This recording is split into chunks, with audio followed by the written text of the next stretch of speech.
I could sell to the whole of the EU like I was selling to a guy down the end of the road.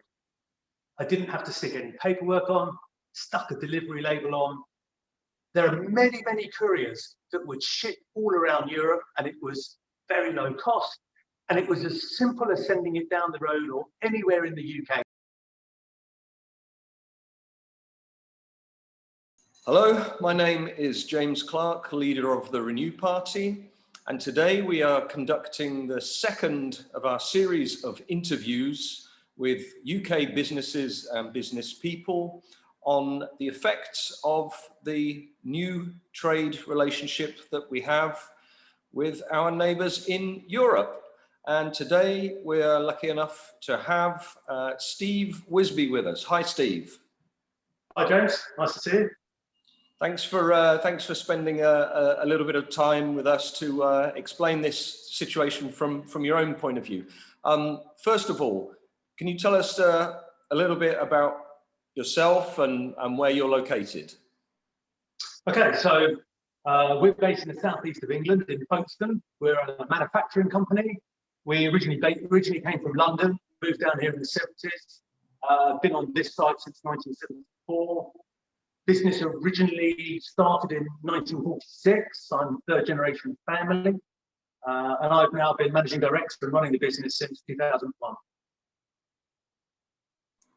Okay, excellent. So, so you're a local employer. Yeah, absolutely. We employ about 22 people from the local community. We employ a very wide range of skilled people. So we have people who even have PhDs in computer programming, machinists, salespeople. We are a very wide spectrum of people we employ. That's great. So would you be kind enough to perhaps show us around your business and just tell us a little bit about how it works and what you do? Yeah, sure. So, well, let me start here. The kind of products we make are bomb disposal equipment. In the background, you can see some of the equipment we make. In the foreground, this is a bomb disposal robot. And we make all these in Folkestone, design them, we manufacture them. So now I'm just going to walk you around the factory where we actually do all this stuff. Right, let's go into one of our workshops. So this is the research and development department. So we're not just making bomb disposal robots and high threat search equipment here, we're actually designing it as well. So this is typically the kind of component we make. This is a gearbox or a robot.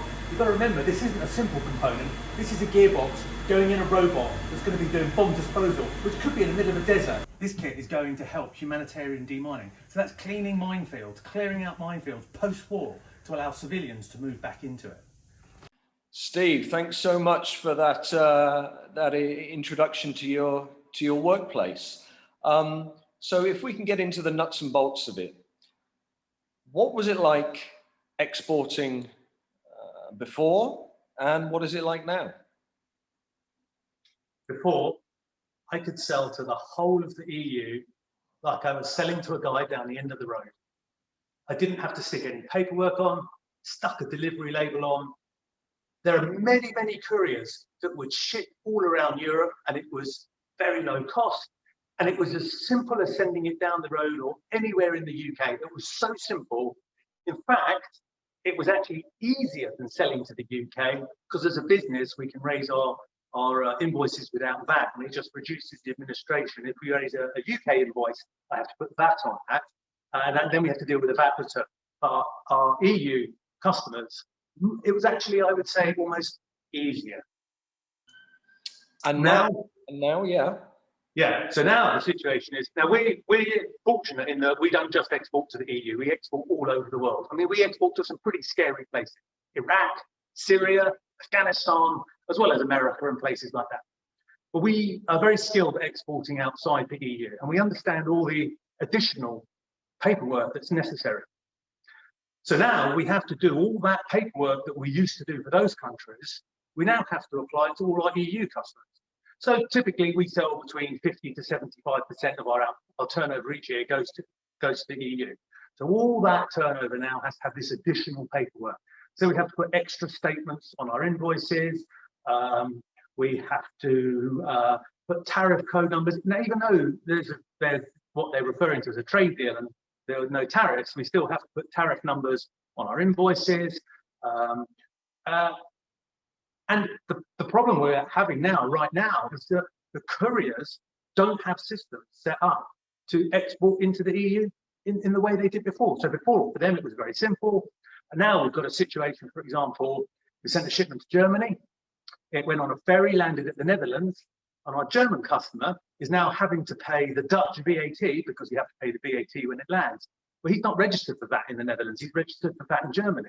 So what's happening is the couriers are just sending the shipments back. And right now, as we speak, I've got 3 shipments on their way back, not because we've done the paperwork wrong, because actually we do know how to do the paperwork, but the couriers are making mistakes left, right, and centre, because all they've ever done is courier to the EU.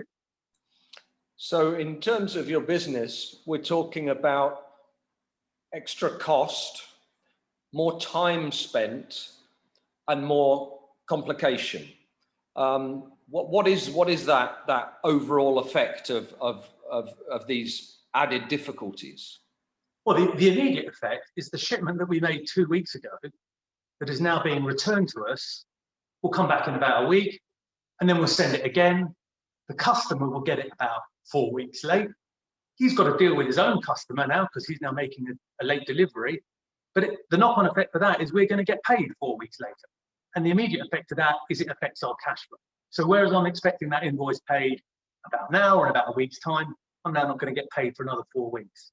So I'm having a massive impact on my cash flow. The other effect that is a real concern for me is my customers, before they just took deliveries, or our customers, they just took deliveries, it was all very easy. Ship them, goods turned up. Now they're all having to pay the VAT as it lands in the EU. So if I make a shipment for them, let's say, to keep the number simple, of €100,000, they then have to pay £20,000 EU VAT the minute it lands in the country. So now all my customers are having to find extra money. And it's going to get to the point where some of them are just going to go, see, it's just not worth it. It's too much hassle. We're going to find a supplier in the EU where we can just take goods and it's all back to frictionless trade and there's no hassle. Right, understood. So how much of this might have been anticipated? We knew something was coming, and we know that the government claimed to offer a lot of support. Get ready for Brexit, be prepared. How much actual support were you able to receive, if any? And how much of this were you able to anticipate? Well, I like to think that I'm a skilled exporter. And because I've always exported outside the EU, I've always understood what the difficulties with leaving the EU would be. So I've always, I've always tried to explain to everyone very carefully the difficulties that it's going to create for exporters and manufacturers, and why it's so important to remain part of a customs union, frictionless trade. So I've always understood that and tried to explain that to people.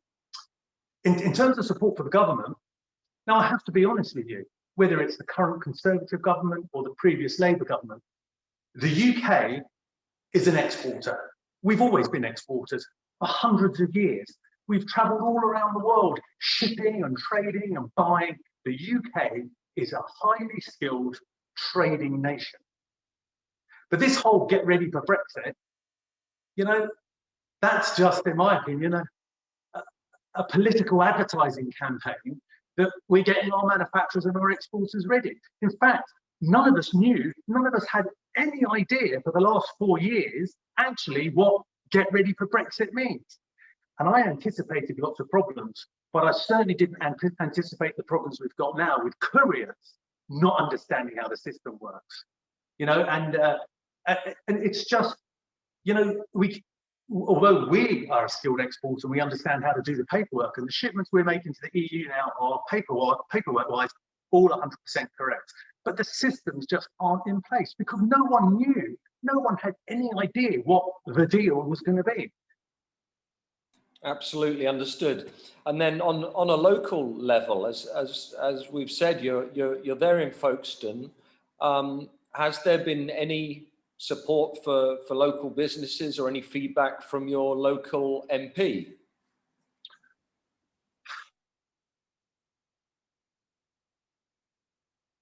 I can't say that I can't say there's anything specific. There's always been support for exporting companies, and we've benefited from that support for 20 years. Is there additional support that's any different from before? Doesn't feel like it right now, because I don't know where that support is. In fact, I can't imagine how it could have been any worse. Now, what they have done at the moment for the UK, the government has waived VAT for import. So if I import £100,000 worth of kit, normally I would have to pay the VAT on that now. So that would have an impact on my cash flow. But the government have waived that, so that's good, and they've had to do that because companies would just fold. That companies cannot afford, their cash flow cannot withstand getting an increase in 20% in costs. But the problem is, that's not going on in the EU. So it's all very well going, oh, we're ready for Brexit. Look what we've done for our exporters and our imports. We're waiting, it's called duty deferment, VAT duty deferment. We've done deferment. We're really supporting them. That's no good to my customers. I'm trying to export, not import. I'm trying to export. And that's not helping my customers. Understood. So if we can sort of get to the political aspect of this, if you like, who do you hold accountable for this situation we're in? Is it as straightforward as, you know, Brexit being a bad idea, poorly executed by the Conservatives? Is that too simple? What's your analysis? When we look back at this period in history, who's going to be carrying the can for the situation that you and other small businesses find yourselves in? The issue we had with the EU, it was a really, really complicated setup. And that's why it took them 4 years to try and work out how to leave. It was really complicated. It's not something that can be analysed or discussed or explained in a few simple sentences. The relationship, the trading relationship with the EU is extremely complicated. Now, I'm just talking about trading. I'm not talking about all the other stuff, laws and legislation and employment rights and all this other stuff. I'm just talking about trading, and it's a really, really complicated situation. But what happened is, I know the EU's not perfect, of course it isn't, but people took a few snippets of information and they blew it out of proportion. The EU makes all our laws. No, it doesn't, because the UK was part of the EU and was making those laws. And actually, the UK is pretty good at being strict and implementing laws. So the UK was taking a strong lead in creating those new laws. So the EU wasn't creating laws that were then forced upon us. In terms of employment, the UK does not have enough skilled people. So you can campaign and go, oh, look at all these immigrants coming in from Eastern Europe prepared to work at a low wage and do low wage jobs, and they're nicking all our jobs. But actually, a lot of immigrants doing highly skilled jobs because the UK has a skills shortage. There's a massive skills shortage in the UK. I mean, I'm recruiting for a software engineer right now, and it's taken me 6 months. And it's not because I'm not paying enough, it's because they're just not out there. They're just not out there. There are not enough skilled people. So we have to import those skills. But you can take the look at all these immigrants nicking our jobs, picking fruit in fields, and take that small piece of detail and blow it out of proportion. But actually, the bigger picture is companies like us, which are exporting, and we're 100% export. Everything we make, we sell, and we sell it all around the world. But I need highly skilled people, and there aren't enough people in the UK. So the UK needs to import those skills. But I think, going back to the original question, people took a few nuggets of information and they blew them out of proportion. Yeah, the EU is not perfect, but if you take the overall package, the overall benefits to the UK in terms of jobs, social security, human rights, freedom of movement, the movement of capital, the overall package is an absolute bargain. Right, understood. Now, as we've seen, your business is very successful, very niche, very high tech. You have perhaps some advantages that other small and medium-sized and even large businesses don't have. Can you speculate at all on how this will affect other businesses in Folkestone, in Kent, and around the UK? For sure. So, you know, we've had free trade with the EU, frictionless trade, for the last 20 years. So if you've been running a business for the last 20 years and you've traded successfully with the EU, you've had 20 years of not even having to think about export paperwork. Suddenly, overnight, you've got to know about things like Incoterms, putting the right things on your right terminology on your invoice, dealing, as we've already discussed, about VAT payments on imports, VAT payments when your goods land. If you've never done all that stuff before, it's actually really, really complicated. We're lucky, we export outside the EU, so we're highly skilled at it. It's an additional admin cost on us. But for many businesses that have never traded outside the EU, it's an absolute minefield. And as I said before, when you ship your goods and you get it wrong and they get sent back, and then your customer, imagine if you order something off Amazon and it doesn't turn up for 4 weeks, what are you going to do? You're going to click cancel order. Now, we're in a specialist market. We're doing very specialist equipment. But if you're selling something with a really tight margin, children's toys or more simple stuff, your customers are going to start just going no, because they don't want your hassle. Right, understood. As you know, the Renew Party is about listening to people, it's about the future, and it's about solutions.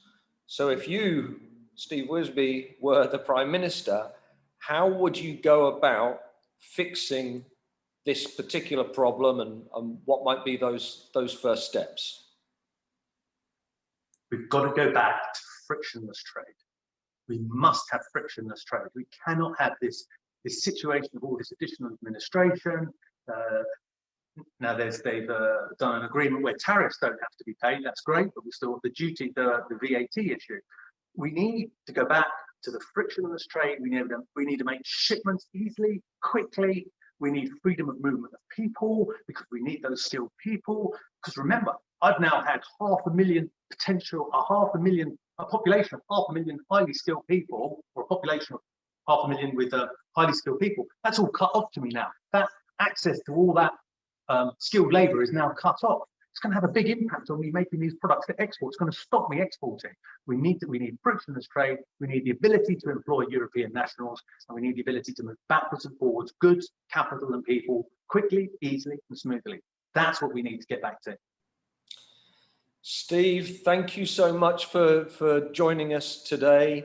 I hope and trust that your business will survive and thrive in spite of these self-made obstacles that the UK government has put onto you and your business. Best of luck, and thanks for talking with us today. No problem. Pleasure talking to you. Take care.